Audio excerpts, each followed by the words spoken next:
Ibang balita tayo mga kabrigada, itong si Apollo Kibuloy, iginiit na wala siyang private army na kung tawagin ay Angels of Death.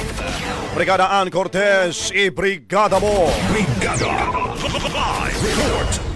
Itinanggi sa naging pagdinig ng Senate Committee on Women, Children, Family Relations and Gender Equality ni Apollo Kibuloy ang akusasyon laban sa kanya na meron siyang private army na kung tawagin ay Angels of Death. Ito ay kasunod nga sa nabanggit na pahayag ng testigong si Edward Masayono alias Jackson na merong army si Kibuloy laban sa mga Kingdom of Jesus Christ members na tumitiwalag sa kanilang relihiyon o di kaya ay nilalabanan ng pastor.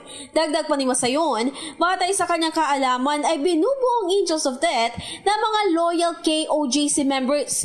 At si Kibuloy din naman ang tsak niyang nag-uutos sa mga ito na pumatay. Sa kabilang banda, sinabi naman din ng pulisya na tanging mga pinili lang ni Kibuloy ang nagiging miyembro nito. At ang bawat isa sa mga ito ay may military at security training. Pero ayon kay Kibuloy, kung may mga alegasyon sa kanya katulad nito, ay mas mainam na maghain na lang ng kaso sa kanya ang nasabing accuser at kanya na lang umano itong sasagutin sa korte. In the heart of changing lives, ito si Brigada Ann Cortez ng 105.1 Brigada News FM Manila, The Music News Authority. Brigada Balita Nationwide.